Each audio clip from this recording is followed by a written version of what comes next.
So a while ago, I made a video that I never ended up posting about a bunch of things I decided I was going to stop consuming. And now a year later, we can see which of these I actually stuck to and I really don't use anymore, and which were not exactly practical to cut out. So let's rewind and take a look. These days, I see so much over-consumerism on TikTok and even on YouTube, and I am so sick of it. I kind of get a high off of realizing I don't need to buy something anymore. Have you guys ever been to a dump? Because I have, and it was very eye-opening. It really made me think about all the stuff I was throwing away. I did a video like this a little while back, and I've really stayed strong. I don't buy those things anymore, and I've even added some more to the list. This stuff does add up. I would say, you know, it's probably close to like $1,000 a year that I saved by not buying this stuff. The first thing I really made an effort to stop buying was fast fashion. And I actually want to thank the sponsor of this video. They really go hand in hand with this one. It is Quince. They really, for me, are the opposite of fast fashion. Everything that I've purchased from them ends up being really great quality, and I keep it and I wear it for years. I used to buy a lot of trendy clothes that didn't have a lot of longevity, both in terms of the style and just the fabrics themselves were not high quality. In an effort to be less wasteful, I intentionally decided to stop doing this. Honestly, a big one, I intentionally, for the most part, stopped buying a lot of patterned clothing because I find solid color pieces are more timeless and I end up wearing them way more often. Like, for example, I haven't reached for that in a minute. Quince makes really good quality clothing and homeware. In fact, this shirt that I'm wearing is from Quince. These are some of my Quince picks, and a lot of these I actually got last year, and you bet I will still be wearing them. Like, this, timeless. I love it, and they still sell it because they're not like fast fashion turning things over every season, you know? So I like that about Quince. This sweater in particular, I feel like you guys have probably seen me wear so many times in videos. I love it. If you want to be extra cozy this fall and winter, this is the sweater to get. I love it. I will still be wearing it this winter for sure. I think these trousers are great too because you can wear them in a professional setting, but I think they're really versatile. Like, you could style them in a totally different way as well. These just happen to fit me so perfect. I want them in black too, so I can wear them to real estate stuff, for shooting. Momo approved. Listen guys, I'm not saying go and buy a bunch of stuff you don't need, but I am saying if you're missing a key piece from your wardrobe and you want a great quality version of it that's gonna last for years without breaking the bank, Quince is a great place to do that. I know most people think of them for their clothing, but they actually do have a lot more than just clothes. They've got great quality home items too, like this wooden bowl I love to use as a fruit bowl. You can see it even says Quince actually on it, engraved. But this one's a good size. It's perfect as a fruit bowl, or you could like serve a salad in it. They also have like nice glasses, things like that you can use for years. Like, I did not just purchase these. I've now had them since the last time they sponsored my video, and I use this stuff like every day. I love it. Here's a few other pieces that I really love from Quince, and I'll link all of these below. With fall and winter coming up, I really recommend the sweaters. They've got great prices on cashmere and wool, so I would recommend, because like I've said a bunch of times, you're gonna be able to keep these for years. Another thing that helped was shopping my closet before I actually shop, so that I don't accidentally repurchase something that I already have, and I do a better job at identifying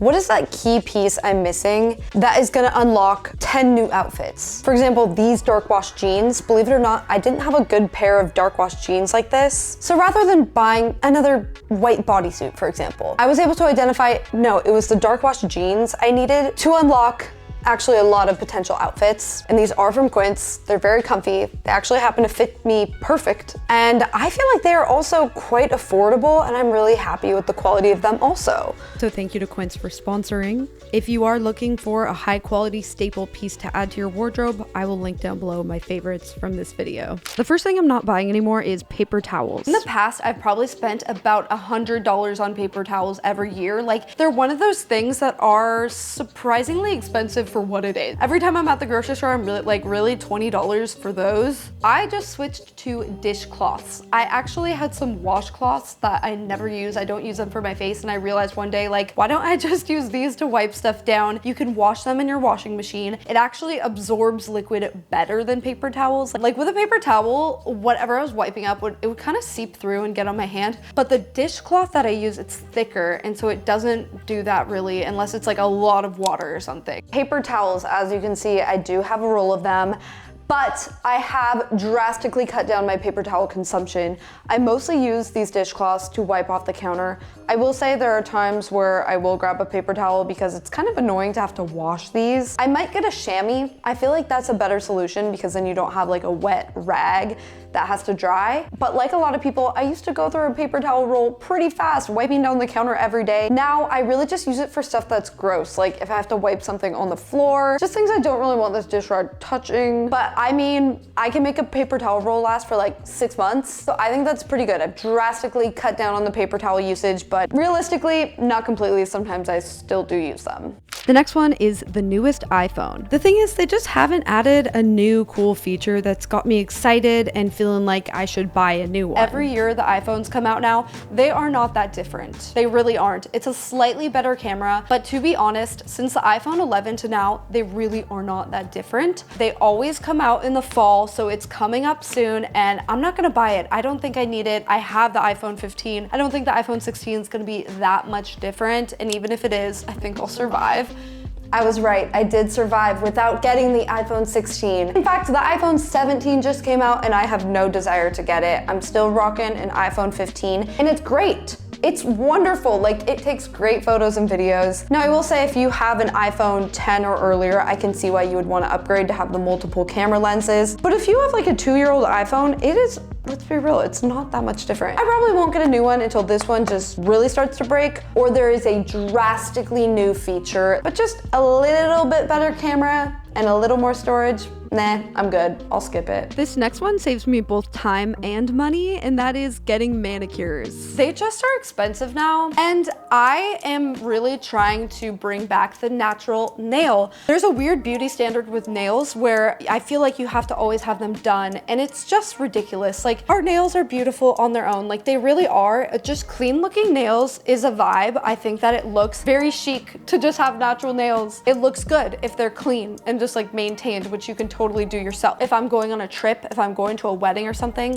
maybe then I'll get my nails done. Okay, this is funny because I do actually have my nails done right now, but despite that, I have stuck to this one. I rarely get them done anymore, but I kind of have mixed feelings about this one because I have to admit, I think they look better when they're done. I do feel like I look more put together when my nails are done. I just don't like spending the time getting them done. It's not very fun to me. And if you're getting the Gel X kind, like it is pricey. It's like $70 or $80. Only reason I have mine done right now is because I was in my sister's wedding, so it felt like a good reason to. But for the most part, I have stuck to this. I don't get them done. There are times where I kind of feel judged by people for not having them done. I'm trying to change the stigma of not having your nails done. I don't think it should be a standard that you need to be paying $80 every couple weeks to get them done and spending a couple hours of your life doing it. I still think if you have natural nails, they look perfectly fine.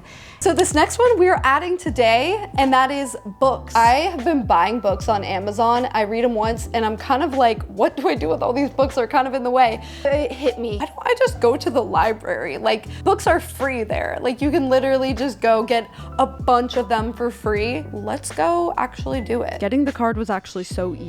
It was not busy there on a Saturday. I just filled out the application and they gave me the card in like 5 minutes. And then it felt like free shopping. You know, I'm sure half of you guys watching this actually use the library often. I hadn't done this since I was like 12. So it was a novel thing to do again, no pun intended. I'll be real, you know, the selection obviously isn't as good as Amazon, but I still found some autobiographies that I'm hyped to read. And they have a little donation box, so now I know what to do with these books that I don't think I'm gonna read again. Okay, so I will admit I still have purchased some books, but I do go to the library and I get books from there too. The thing is, the library just doesn't have the newest books, so if there's a book that just came out that I really want, I'll still buy it. But I still have gone to the library a bunch of times and checked out books. I love to go and get like 5 to 10 books, because if I'm not vibing with the book after the first couple chapters, I will just jump into a different one. Whereas if I buy a book, I feel kind of bad if I don't finish it, even if I don't love it. I feel like the library is very slept on for millennials and Gen Z. I feel like people forget that it is a free resource. You can go and print things. There's even one in downtown LA where you can print like big posters and stuff There are tool libraries where you can go borrow tools for free. I've talked about this before. I have not yet used a tool library because they're all deep in the outskirts of LA. It's like there's one in Compton and one in Malibu. So it's like I gotta drive like an hour to get to either of those. So I have not used that yet, but if there was one that opened up closer to me, I totally would. So this is a mixed one. I still buy some books, but I've drastically cut down on it, which is nice because I don't like hoarding and having a bunch of books. I don't like storing them. I just want to read it and move on with my life, you know? Next one is streaming services. If you're watching this video, I have a feeling you probably watch a lot of YouTube. I never watch shows anymore or movies, but every once in a while I will subscribe to a streaming service, then I'll forget and I'll just be paying for it. Now I don't do that. If I pay for a streaming service to watch one movie, I sign up and then I immediately cancel it so it doesn't auto renew. When you cancel it, you still can log in for that whole month and use it. So it's not like you lose access immediately. You still have it for the whole month. So streaming services, yes, I have stuck to this one. There's been a few times I've subscribed to Netflix for a month at a time or Hulu for a month at a time, immediately cancel them so they don't roll over. I'm so glad I realized that if you cancel it immediately, you still have access for that whole month and it just won't roll over. Like, be for real. If you're gonna cancel it towards the end, you probably will forget. So this is one that I still do. Now I will say, if you're someone who does watch Netflix multiple times a week, you actually use the service a lot, I wouldn't bother doing this. But if you're like me